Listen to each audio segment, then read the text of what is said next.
Welcome back, listeners, to the BizBlend, the podcast where we decode business growth, mindset, and strategy. I'm your host, Sana, as always, and today we are joined by Gregory Shepard. Let me introduce a bit about him. So, he's a serial entrepreneur, investor, and also author of the Startup Life Cycle.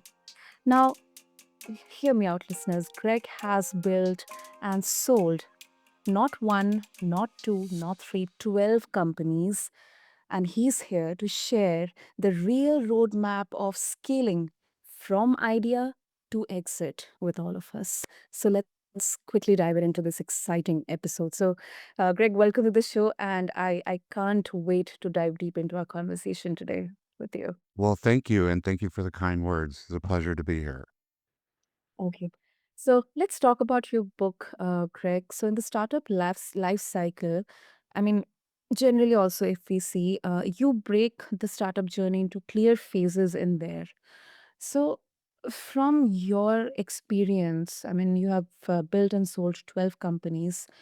Which phase do you think most of the founders underestimate, and why, or maybe what's the hidden trap there? What kind of monster is hiding under the bed in there? Well, I mean, the research I did took about 5 years, and in that, we found that about 47.1% of founders fail in the first 18 months. And then the rest of the founders fail over the following 5 years for mostly decisions they made in the first 18 months. So the first 18 months is critical. Now, in terms of where that sits in the life cycle, it Mm. depends on how fast they go through the stages, but typically that time period accounts for the vision stage, the product stage, and the go-to-market stage. This is usually where they make the most mistakes. Mm. No. And is it because in the early stage the founders are mostly obsessed with the fundraising, or or maybe scaling, or expanding, or heavily investing on marketing? I mean, what's the exact reason in there? No, it's not really that's not really the reason. It's interesting, what I found is that the reason had to do with bad decisions. Bad decisions based off bad advice, and the bad advice was actually coming from investors primarily. Came from investors, other founders, accelerator program managers, mentors, and those people are meant to help them. So the Mm. question is, why is this bad advice happening? It's not happening out of malice. They're not giving bad advice intentionally, obviously.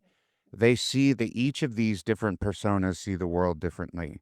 So each of them have a lens on their eyes. An investor sees it from their perspective. And they also have their own motivations.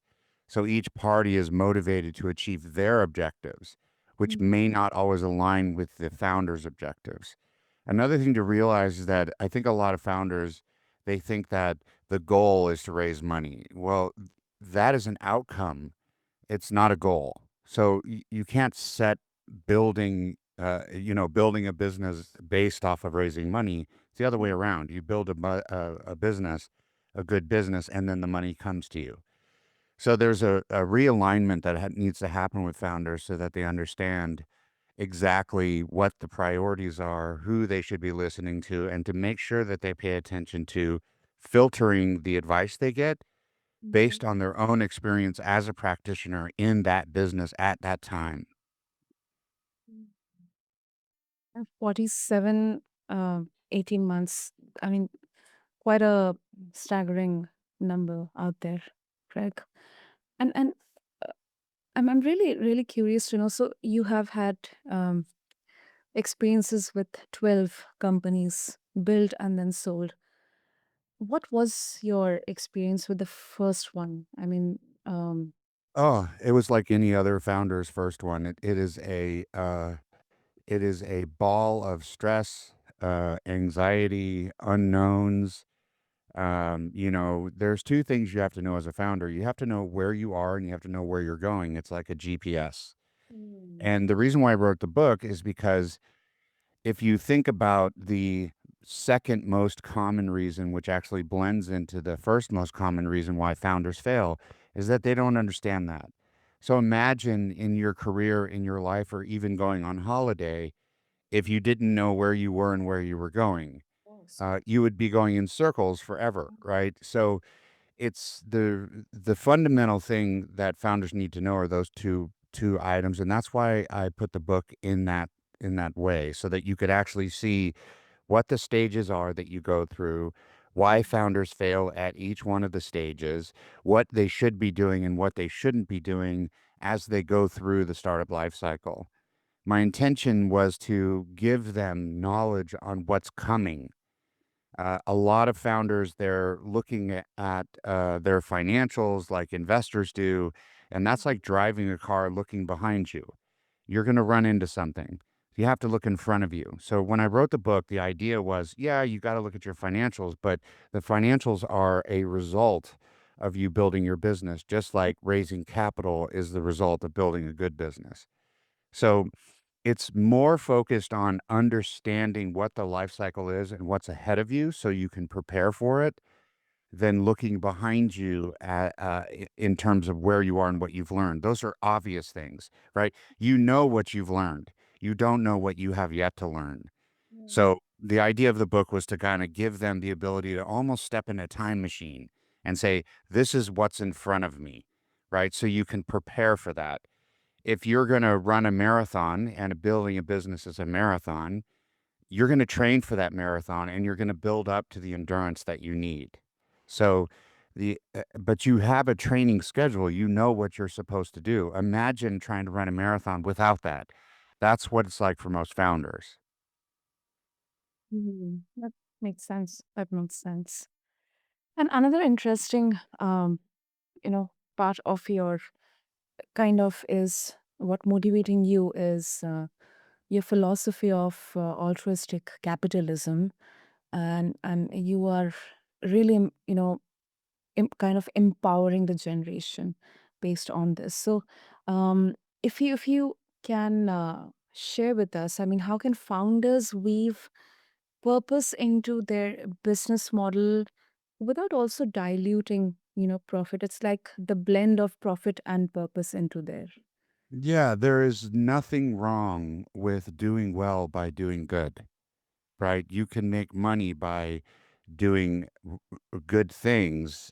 There's nothing wrong with that.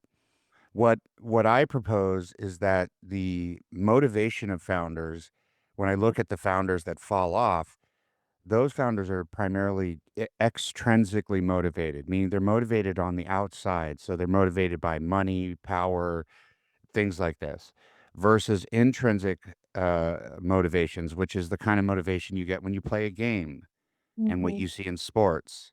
So I think that altruistic capitalism embraces intrinsic motivation while producing the outcome of extrinsic motivation. And it does that by considering the fact that a good business is holistically good. It's not just good financially, it's good for the people in the business and the people outside of the business. What I found in the research is that any of the founders that were motivated purely on money, those were the ones that primarily failed. And those founders that were motivated primarily on trying to create things without consideration of the other elements that are attached to a business, like the people that are working there, the customers, and the ecosystem, those founders also failed. So when you're building a business, you have to look at it more holistically. And the approach of altruistic capitalism is using the power of capitalism for altruistic outcomes organically, right? So you see this happening everywhere. You just don't realize it's happening. Mm-hmm. Hmm. I think I'm really, really bullish on this because, especially now, we are seeing customers demand more social impact. But still, somewhere down the line, investors they still focus on returns. So, what's your balancing act here, Craig? The returns are for the investors. Uh-huh. The extrinsic motivation is the investors. The intrinsic motivation is what creates the returns. That is the people that work in the business. What gets somebody to stay longer and longer at work? What gets somebody to dig in and work through the frustrations? What makes people focus so hard that they lose track of time? It's intrinsic motivation, not extrinsic motivation.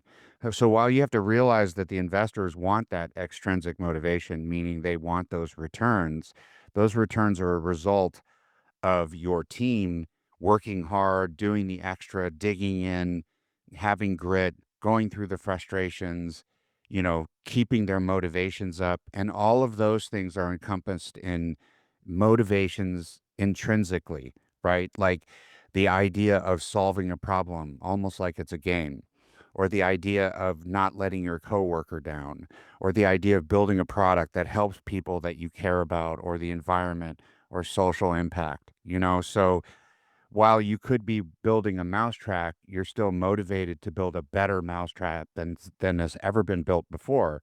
So in that way, it's intrinsic. Now, the outcome of the best mousetrap that's ever been built is going to be revenue, and that feeds the investors. Mm. Greg, I mean, and there's so much disruption happening right now. Uh, then economically, um, geopolitically, or maybe financially, there's a lot of uncertainty, a lot of disruptions, a lot of uncertainty. So some would say that the startup life cycle, it is less predictable today, and this exit really doesn't make sense every time. I think let's work more towards sustainability over sale. So, do you believe that a structured playbook still applies here, or is it going to or becoming obsolete? I think that no, I think the structure it's new, first of all. There wasn't a startup life cycle before I wrote the book. It was everybody was basing it off of rounds, right? So they would say, I'm at pre-seed round, I'm at seed round, I'm at series seed round, I'm Mhm. at A round. Those are things that happen during the life cycle. They're not the life cycle. So I believe that the startup life cycle is new and it is the evolution. And to your point about changes, geoeconomic changes and geopolitical changes, there is a Mhm. lot of turbulence. And on the behalf of our country in the United States, I apologize for our ridiculous president who is just unbelievable, and our unelected vice president, Elon Jerkface. Anyway, I will say that, I think that, to the point earlier, if you are building a business Mhm. and as the ecosystem changes, there are some things that never change, right? Like you have to have a vision. That's the first stage of the life cycle. You have to build a product. That's the second stage of the life cycle. You have to sell the product. That's the third stage of the life cycle.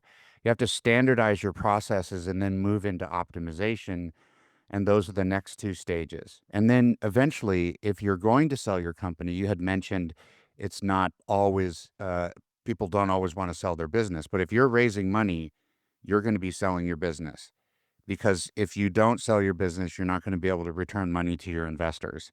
So they will force you to sell your business because otherwise they never get their return back. So, the exit is also an outcome of building a good business. So my point generally is like, listen, your motivation, the exit of your business, raising capital, your own financial stability, and altruistic capitalism are all based off of focusing on building a quality, holistic business, something that looks at all the different aspects of building a startup and doesn't just focus on one, which usually is just revenue. They just focus on revenue, revenue, revenue. And again, revenue is an outcome, right? Mm. Revenue is an outcome of sales, and sales is an outcome of marketing, and marketing is an outcome of building a good product that you can market in the first place. So I think that most people focus on the latent indicators, the lagging indicators, these things that are behind the leading indicators instead of focusing on what causes them, right? How can you change the future by changing the present? Right? So should we be focused on the future revenue or should we be focused on building a good business today? That's a million dollar question in there to think about.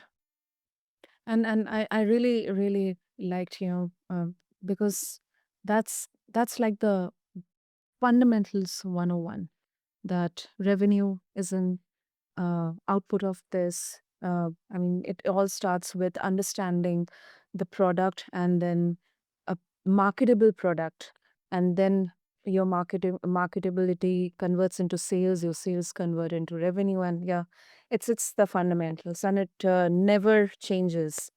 That's what I believe, irrespective of the era we are within, or the conditions, or the market, the global conditions, anything. I think the fundamentals will remain same.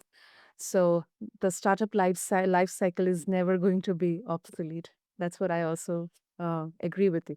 There may be details and aspects that will be obsolete, but the structure itself will stand the test of time because that is the organic way things actually work in a startup. It all starts with an idea, which is the vision phase, right? So, and what's the end of it? Well, you sell your business, right? If you're raising money, this book was written for growth companies that are raising money and trying to build big startups and then sell them to an acquirer at the end. So it was focused on those, not lifestyle businesses like restaurants and things like that. Although they still follow the same protocol, right? If you're building a restaurant, you have to have a vision, you have to have a product, which is your food, right? You have to have a go to market, which is how you're going to market your restaurant. You have to standardize, which is your menu and everything that has to do with your menu and how things are cooked and prepared.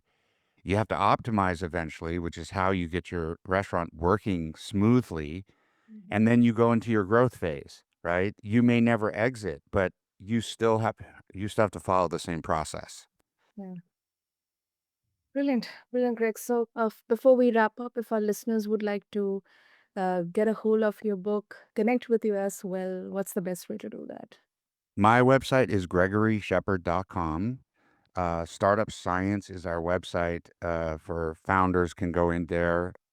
If you're on my website, you can click on founders and log into a platform that breaks down the book and allows you to actually find investors, grants, and more.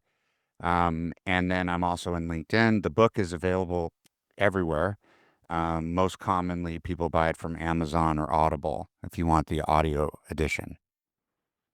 Great. I'll make sure to have all the links in the show notes. And Greg, thank you so much for this really insightful, power packed conversation. I think the, I urge, invite all of our listeners to read the Startup Life Cycle. And thank you to you, Greg, for this power packed chat. Thank you. I appreciate your time and energy very much. Thank you. Great. That's really great. Greg and listeners, if you are steering a startup, or you're thinking about doing, or you're dreaming of launching, the Startup Life Cycle is a must read. And to connect with Greg, I'll have all the links in the show notes for you. You can just refer to them along with this episode on your favorite podcast platform. Until then, stay tuned for more such sharp, raw conversations right here on BizBlend with your host Sana. Until next time, keep blending business with boldness and purpose. Thank you.